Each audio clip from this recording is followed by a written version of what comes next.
Hi, this is Chinmayi. Today on the channel, we are going to be looking at another drape with Bhumija Naidu. Today's day 2, and she is going to be draping this lovely Kora double Ikkat Sari that has been made by the weavers of Puttapaka.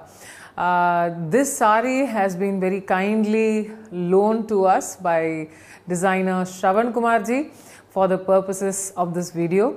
I hope you love this drape, and as I've said, support Handloom.